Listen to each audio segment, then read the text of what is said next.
Hey everybody, it's Seth and Paul with Everything Money Channel. On this episode today, Paul describes and tells you exactly what you need to do to retire with millions of dollars. Stop searching the internet. Watch this video. Paul will tell you how much you need to save. A few assumptions are made. Age, how much you're making, blah, blah, blah, blah, blah. But if you want to have a better life in the future, you need to save for it. And Paul will map out right now how to do that on the Everything Money Channel, baby. Pow.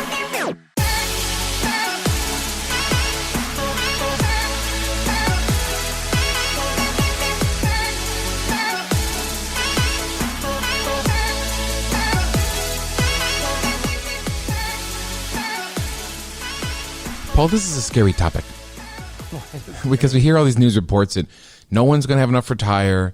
Half the people who die in this country have less than 10 grand to their name. The idea of having enough money when I retire is definitely something that weighs on my mind, my wife's mind, hopefully for a lot of normal people. I have people who are almost 40 years old that don't care at all. They have no savings. They haven't even started. No savings, nothing. Nothing. They don't. So the question is, how much do I need? And I know you come back with, well, how much do you want, and blah blah blah. But like, the question is, how much do we need when we retire? So one thing to remember is this is going to be a long lookout. I mean, we're talking about decades of looking out. Yes. So we're never going to know exactly. We're going to make some assumptions today. Go on. Okay. What age do you want to start at? I mean, most people would say 65. However, no, I meant working. What age do you want to sit there and say, listen, we're going to start working and saving at this age? 25. Okay, 25. And I'm asking you this, Seth, because I want to make sure I'm not showing any biases here. I'm just going to pull the debt. Everything that we're going to talk about today is just a calculation. Yeah. Everything we change, and we could do some changing assumptions, is a calculation. When do you want to retire? I mean, 65. Okay, let's go to 65. But we're hearing that most people are going to have to, if you don't have enough money, you're going to have to keep working. Yeah, and the other thing is, and you're going to be living longer. Correct. That's the one that matters to me more. We're going to live a lot longer. I do think that we're going to have to work till 70. Okay. Should we change this to 70? Go ahead. The good news is it gives us a lot of extra time to save. So how many years is that of savings? Like 35 or something. Let's call it 45. Okay. You're the numbers guy. I'm just the beautiful host. 45 years of savings. Okay. It's a long time.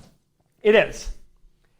What I want to do now then is, what do you think somebody at the age of 25 is reasonably making a year right now?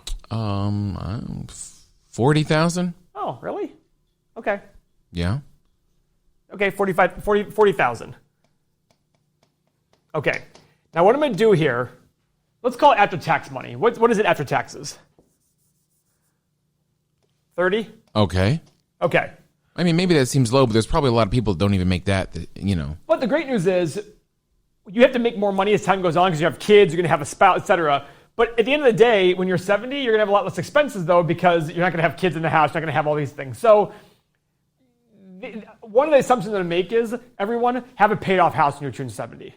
Whatever house you buy at 40, get a 30-year mortgage and have it paid off when you're 70. Okay. That way we can make some assumptions of, same thing, you don't have a mortgage here, you're probably not going to have a mortgage there. In fact, you'll probably be saving money because now you're paying rent, and you're not when you're 70, and you're going to have a house paid off, you're going to be paying taxes, so you're actually going to save a lot of money. Okay. So we are making this assumption. Mm-hmm. But I just want to show you what it takes. So on $30,000 a year, let's say you want to live, what kind of lifestyle? If you're making $30,000 a year at 25, do you want to keep the same lifestyle, have it better, have it worse? What do you want it to be when you're 70? Most people say better.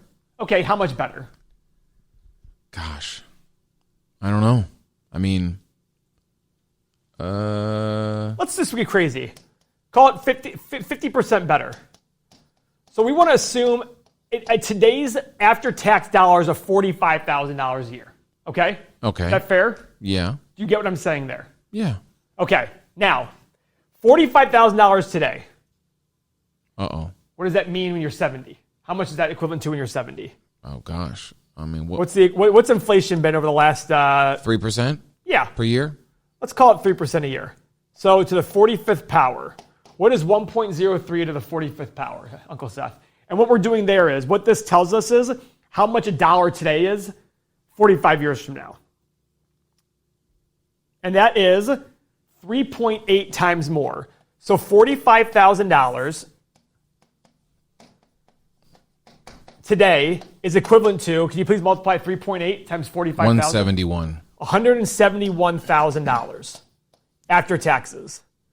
Wow. So let's call it 225 before taxes. But it's 45 years from now. I want everybody to understand this is 45 years from now. Okay. You and I were born in 1981. Yes. Were you 80? 81, baby. Glorious year. Yes. Back then, 40 years ago, that means you're still not retired today. You started working when our parents had us. Yes. We still have a long way to go. And back then, the average income was probably $10,000 a year. And now it's $50,000 a year, 5 times more, right? Okay. Okay. So we need $225,000 in income at age of 70. Now, what would the average financial planner tell you? In order to get $1 of income, how much should you pull from your retirement every year in order to be able to retire? 15% or something? Oh, no. Way lower. 4%. Now, this would assume, though, you're probably going to have money left over when you die. Okay? So let's be a little less conservative and say you're going to die broke. You're going to try to use all your money. Don't leave any money to your kids. I'm going to say, what's the bare minimum you need? So let's say you're pulling out 6% a year. Okay? So if you need $225,000 and you want to pull out 6% a year, how much do you need in your account? Divided by 0.06. 0.75? Yes. We need $3.75 million in our account in 70 years, in 45 years at the age of 70. Okay, so what I've done here so far is I've taken, today, my income of $30,000 after taxes. I want to live a better lifestyle, so I'm going to add 50% to it. And then I've taken it to my age of 70, assuming 3% inflation, my age of 70 number. And then I've taken that and said, let's say I pull out 6% a year. My account needs to have $3.75 million in it for me to pull out 6% a year and get that 225. Do you understand that so far? Yes. I really hope it's clear. By all means, when you're liking that button, smash the like button right now. This is a very good video on retirement. Ask any question below. If you look at our past videos, I'm very active in responding. Hell, Don even knows I respond within like seconds sometimes if I'm right there. Ask any questions you have right now about these assumptions. So we need $3.75 million in 45 years, okay? Let's go to a new screen. What is the historical return of the S&P over long periods of time? 9%? It's actually 9.9%. Okay, it's even better. But let's assume we're going to get a 9%. Let's just assume we're going to pay 1% in fees to some idiot money manager who's going to do nothing for you, but you're still going to pay him. Yes. Let's just say you get 9%. Now, I'm going to do a math calculation. The math calculation you don't need to worry about, but I'm going to show the numbers here just to show how smart I am so I can pat myself on the back. So when other financial planners are going to their, I can't do that, I can be like, oh, I know the equation. What we need to do is we need to figure out how much money we need to invest every year, making 9% equal $3.75 million, right? Yep. Okay, so what this is going to be is it's going to be 1.09 to the power of 45 minus 1 divided by 0.09. This is going to tell me what number I need. So then what I'm going to do with this number is I'm going to divide it into 3.75 million. Okay, so let me pull up my calculator, my trusty. You can do this equation on your calculator right here, but I'm not going to bore you with it. 1.09 to the power of 45 minus 1 divided by 0.09. 525. So I'm going to take 3.75 million divided by 525. What does that equal, Seth? 3,750,000 divided by 525. Yep. $7,142. A year. Yes. $600 a month. Yes. So, this sounds like a lot of money when you have $30,000 in income, right? But if you work for a company with a 401k, you get your own Roth IRA going, that's all pre-tax dollars, that might mean that you're only taking away $400 of your pay every single month in after-tax dollars to get there. Everyone can do that. Everyone. If you trust me, everybody can save more money than they think. Everybody can save 20% of their income. The question I ask you is, what are you willing to sacrifice to make sure you can retire and live 30 years? Because when you retire at 70, guess what? You're probably going to have 30 years of life left. It's a long time. It's a long time. So you need to make sure that you're sacrificing today to make that. We did assume a better lifestyle. Take this down to a normal lifestyle. It goes down to $400 a month. Pre-tax is like $250. You can do that. That's going to give you the same lifestyle you have today in the future. There are a lot of assumptions made here. But again, we're talking about 45 years from now. But in order for you to live that kind of lifestyle, you need to have $600 a month going into your 401k and Roth IRA every year, every month for the rest of the time. Now, the great news is, Seth, as your income goes up, this does not go up.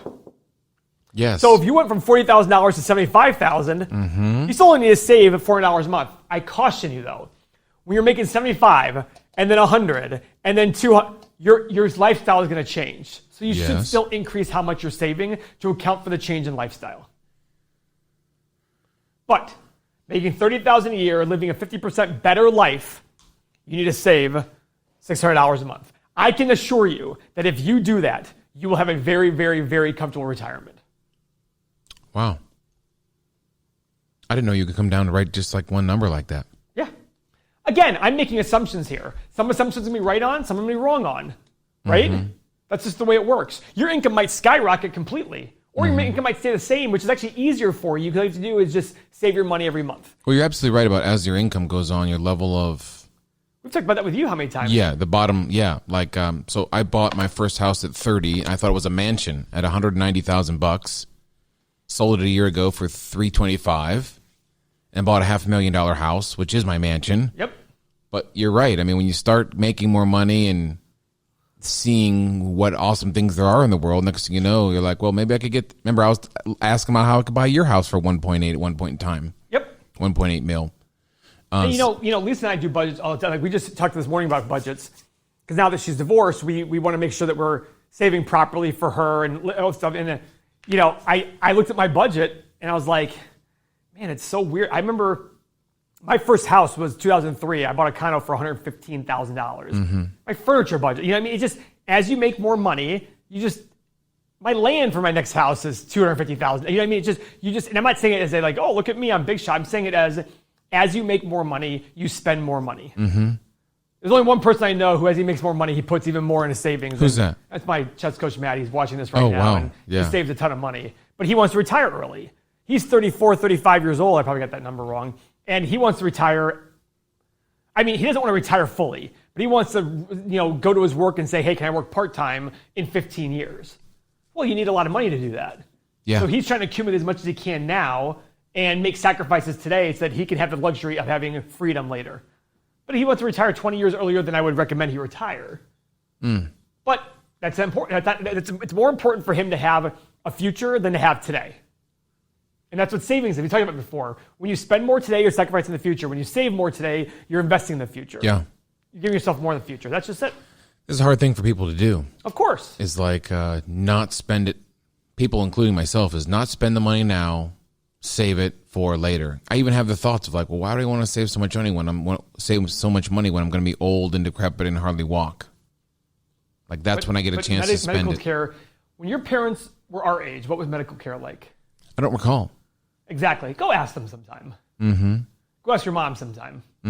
It's one thing not to get too political. When people complain about medical costs, they go, well, would you rather have 30 years ago medical costs or medical care or today's medical care? Has the cost gone? Absolutely, it's gone up. Yeah. Commensurate to quality? I don't know. But there's a lot of diseases that 20 years ago was a life sentence, and now it's like, okay, you can live with it. Yeah. I mean, one big one is HIV. 20 years ago, you had HIV. Now, 25 years ago, you got HIV. It's like, okay, well, you probably have a few years to live. Now you can get HIV, and you're going to live a normal life. Yeah. You'll probably live I mean, they'll have a cure in your lifetime, right?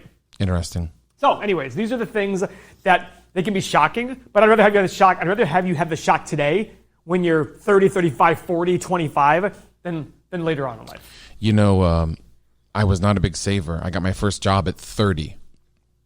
I had zero money saved whatsoever, but I surrounded myself with people like you. Actually, I surrounded myself with a bunch of people who were about to retire, and they all gave me some great advice about saving. And now I have quite a nice little savings chamber built up. Yep. That I'm pretty happy about and gives a great peace of mind. We talked recently about how you can get the $10 million in net worth, and you were like floored. You're like, how? Yeah. I'm like, yeah, it's. I mean, you just have to do this, this, and this. And they weren't astronomical things, were they, Seth? No. They were not astronomical things. Which is surprising. Yeah. All right, Paul. Thanks for the analysis. Thanks for being an anal. Thanks for being so anal. What's that thing like? I'll take the rapist for 500. That's therapist for 500. Thanks for watching the Everything Money channel with Seth and Paul, and save your money because you'll need it. Don's giggling over here. Do you know what that's from? See you guys.